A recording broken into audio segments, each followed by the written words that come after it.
Guys, it's me, Dominique. Tonight's video is going to be a recap of Housewives of Atlanta season 6, episode 11. I think. Anyway, the correct episode and season will be in my title. I want to say right now, excuse for the excessive padding for the beads of sweat, because I'm still working out with my situation with this lighting, so I maybe look like I'm sweating excessively. Plus I still have on makeup from earlier today, so the only thing I refreshed was my lipstick. So excuse all of that. I just want to begin with saying that. Okay, the episode starts with Kandi and Phaedra, and Phaedra is telling Kandi about, oh, I know this is gonna be so annoying. I know somebody's gonna come for me. Don't come for me unless I send for you though. Okay, the episode starts with Kandi and Phaedra talking about the whole Chuck situation that happened in Athens and stuff like that, which I talked about that in my last recap.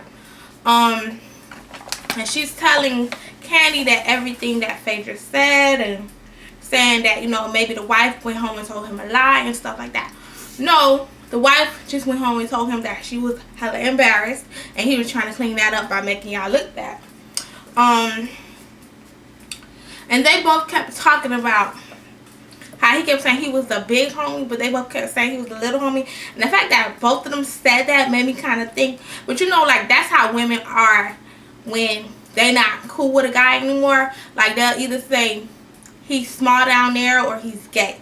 So, but the fact that they both were really on the same page with that makes me think maybe he wasn't packing, and maybe that head game was on fire. So, I mean, that's just my opinion on that. And I believe Kandi is right when she's saying that, you know, the reason he was saying all that is because they're popping and he's not. Basically, I think it's true, because why else? Usually a man would not agree to having their wife on a show like this. And I believe he kind of did all that to create buzz for her, to give her a spot on the show, because she has a linkage to the other women, and the scenario would be interesting enough to keep her on the show and keep the paychecks coming in. I mean, that's just my opinion. Then we're going to go with Cynthia. As you guys know, I take my little notes, so then we're going to go with Cynthia. So we've all concluded that yes, Cynthia's sister is staying with her. I guess her and Peter make their peace with that. I don't think that was the best idea, but it is what it is. That's their household, not mine. Their family, not mine. So, and Cynthia always looks really good. Even the afro hair, it looks really nice on her. Her makeup and everything was all put together. Here she went when her sister asked about what went down between her and Peter. I felt like she should have just said, oh, everything was fine, because I feel like she gave her sister more ammo to be all up in her business and say certain things when it's not the appropriate time. Case in point, the rest of this scene. Peter is right to me. A lot of stuff he says I agree with. I just felt like when it was first coming off, it was coming he was trying to blame it on Mel, where the blame should have been placed on Cynthia, where he actually ended up placing it on Cynthia at the ending of that scene. So I believe that what he was saying was right. It was wrong.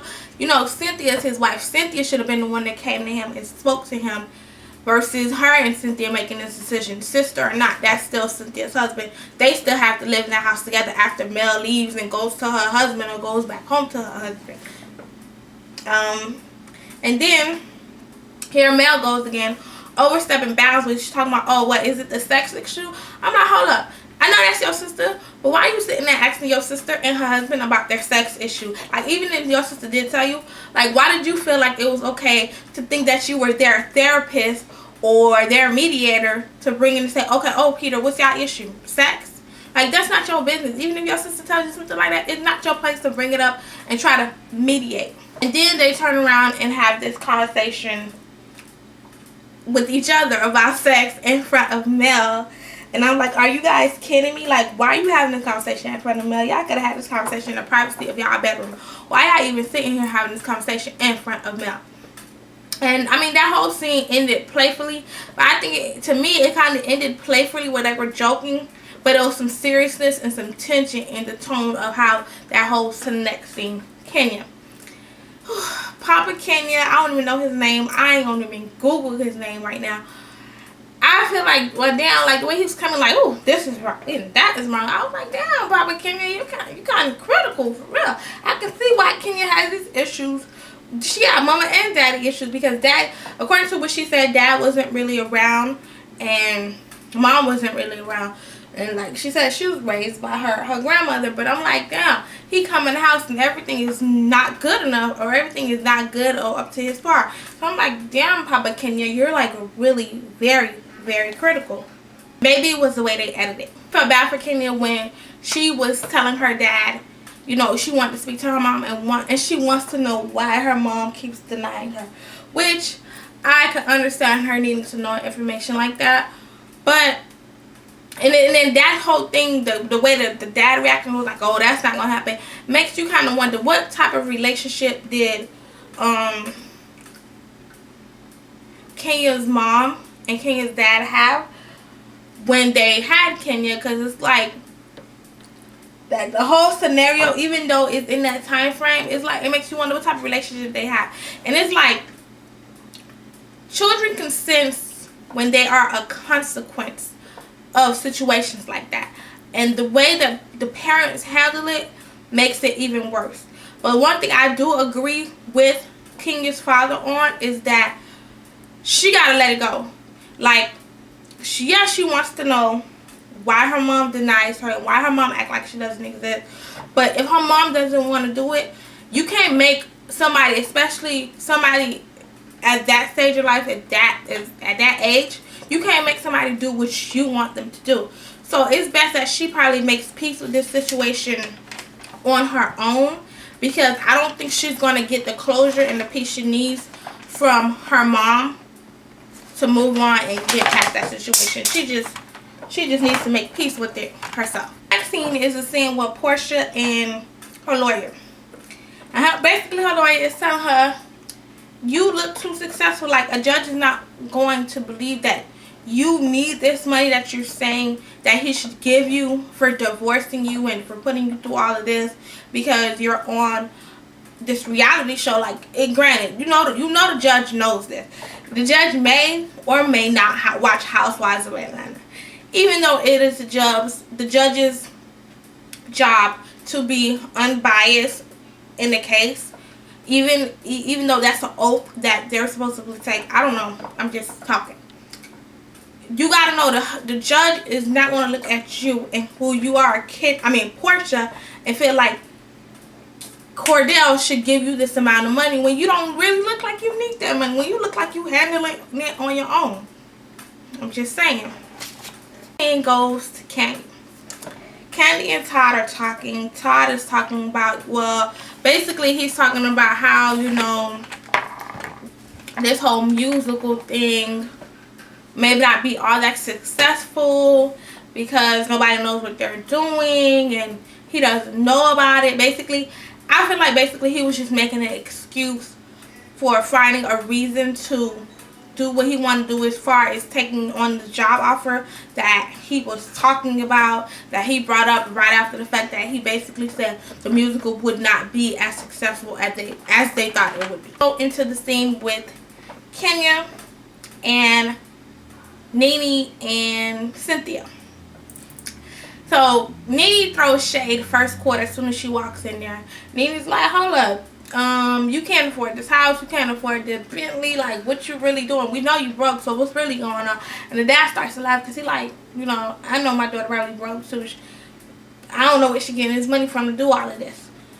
But we see the shade that Nene throws. And then Kenya is talking about, oh, well, you guys know I'm dating this guy. You already know who I'm talking to. Da, da, da, da. He just spoils me and this and that. And I'm like, We never heard of this guy. We've never seen you out with this guy. Is he married? Are you? Is he a big? Is he like a big papa like Kim had? Because why is he such a secret? Or maybe you just feel better that if your whole relationship is private or whatnot. But still, the fact that he's such a secret makes screams Kim and Big Papa. I'm just saying. And then, but I agree with Kenya, because although Kenya can be annoying, Kenya says everything that we're thinking as far as like Nene and Candy's play. Like, Nene, we know you're not doing anything. Just like Kenya said, the new normal's canceled and Glee, and you like, we know you're not really doing anything because you always on the scene. So just say you don't want to do it because you feel like you too good for it, because that's what it really is. It's not that, oh, you too busy, you got this and that going on. You just feel like you're too good to do it. That's next. We go into the scene at Portia's house that I still feel like it's too much for her, and apparently everybody else does too. We go into that scene. It's Portia, Candy, and Phaedra. Phaedra brings the baby, then her new baby. Her new baby spits up and I guess took a dump right when Portia goes to lift him up. And I guess Portia's like, oh, my biological clock stopped. Why? You still a baby yourself. And I'll get into that later on when it comes to another scene. But we know Portia is not ready for her kids. Like, she just wants a baby. She wants a family to say that's what she has. But I don't think Portia is ready for any babies. And then Candy and Phaedra go into thinking what all of us are thinking. Like, you can't afford this, and then you rent to own. You're young. You don't have no kids. You don't have a husband. That, from what they're saying, that area of town that she's living in, that's more appropriate for somebody who has a family, somebody who has children, somebody who's not really trying to be into the city life, versus who Portia is. You young, you like to party, you like to have fun, you like to be on the scene. There's no way you should be staying an hour out of the city or 2 hours or whatever, and that's the type of lifestyle you want to live. That just doesn't make any sense. And then it seems like you can't even afford that, so it really doesn't make any sense. The next scene we go into is Cynthia's event at her Bailey Center and her sister's jewelry thing. She's hoping nobody brings the drama, but you know, in that situation, them girls always, anytime all of them come together, something pops off. Maybe something big, maybe something small, but something always pops off.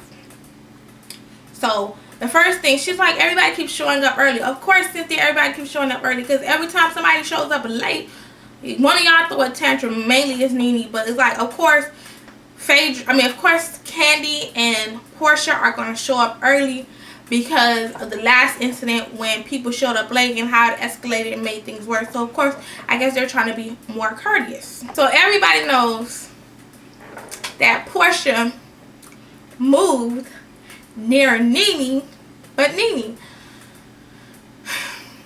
Portia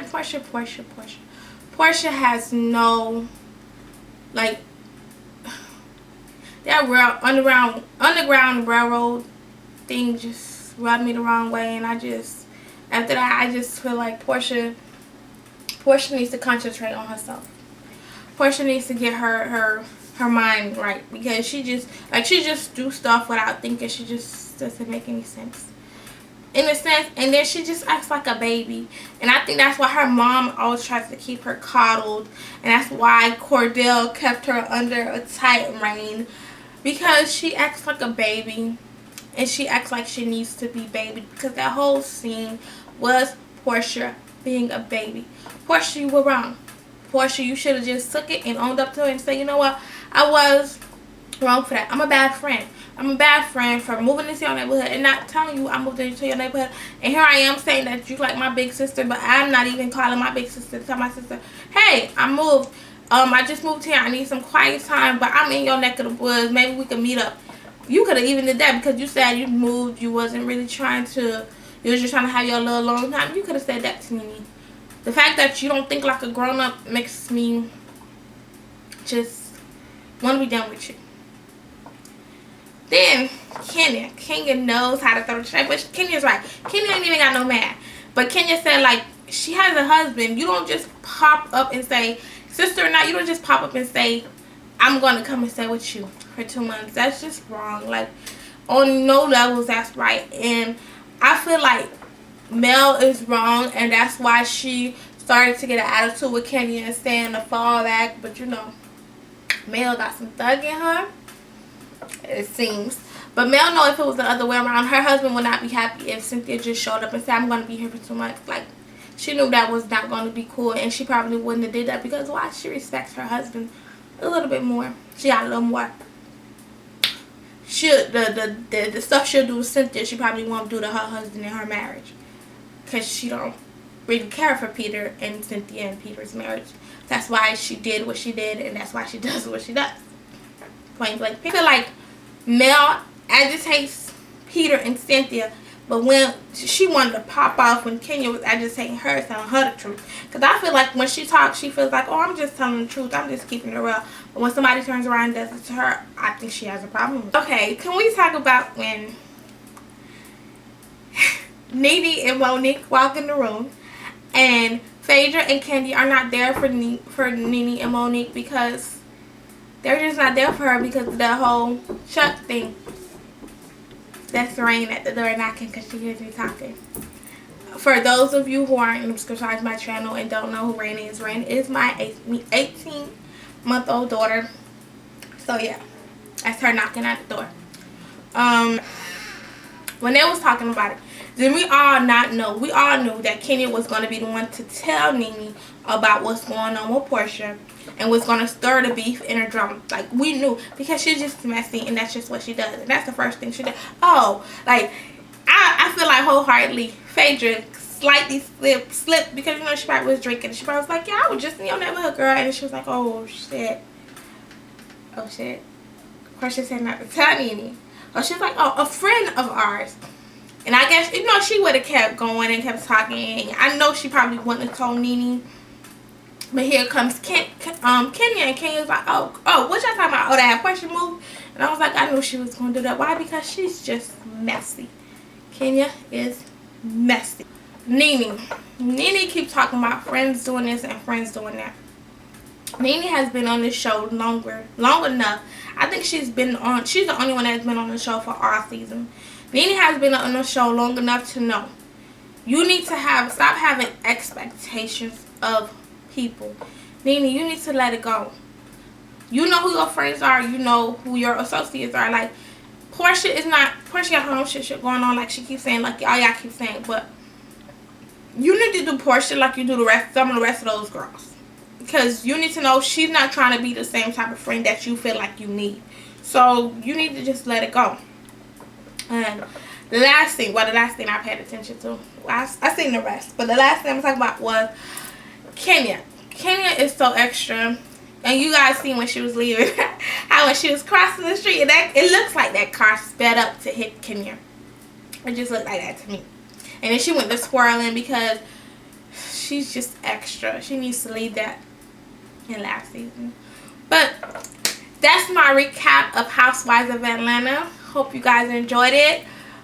Excuse the excessive patting of the face and the beads of sweat. Like I told you guys, I need to get my lighting together. All my information, my Twitter, Instagram, email will be down below. Any questions, comments, or concerns, you can leave them in the comments. Hit me up in my inbox or email me. And until next video, I'm out.